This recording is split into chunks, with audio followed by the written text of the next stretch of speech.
Selepas gugurnya Tengku Kudin, Siam menyangka Kedah telah lumpuh. Mereka menyangka api itu telah padam. Tetapi mereka tidak faham satu perkara. Api maruah tidak pernah mati. Sejak 1821, sejak kota Kuala dibakar, sejak darah rakyat mengalir di bumi sendiri, nama Ligor terpahat dalam ingatan. Nama itu tidak pernah dilupakan. Dan pada tahun 1838, api itu menyala semula. Tunku Muhammad Saad bangkit.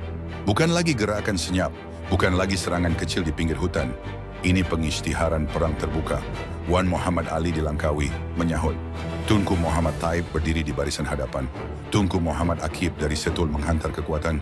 Syed Hussein, Wan Muhammad Arsyad, Syekh Abdul Samad. Pembesar dan ulama sebaris sumpah diangkat.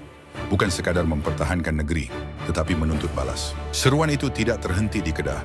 Dari Perak, Panglima Bukit Gantang menggerakkan bantuan. Dari Patani, pejuang turun bersama. Laut menjadi laluan, sungai menjadi nadi, ribuan berhimpun. Perang ini bukan lagi soal sempadan, ia soal maruah yang diinjak, soal rakyat yang diburu, soal rumah yang dibakar tanpa belas. Sejak 1821 hingga 1842, penentangan Kedah tidak pernah benar-benar sunyi. Kini ia kembali bergelora. Minat kisah sejarah begini? Nak guna dalam kelas? Dapatkan koleksi video buku teks sejarah sekolah rendah dan menengah di cikgushare.my. Tunku Muhammad Taib memimpin kemarahan. 2.500 pejuang mara ke Phuong Po. Kemudian ke Singgora. Serangan darat dan sungai dilancarkan serentak. Kubu dirampas. Pelabuhan dikuasai.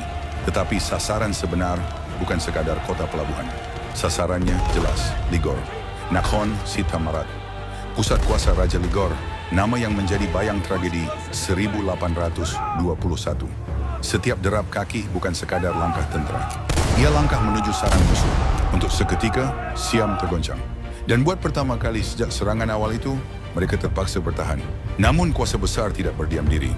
Bala bantuan turun dari Ligor. Monsun melanda. Hujan menenggelamkan laluan. Bekalan peluru semakin susut. Ribuan tentera balas mengepung dari pelbagai arah.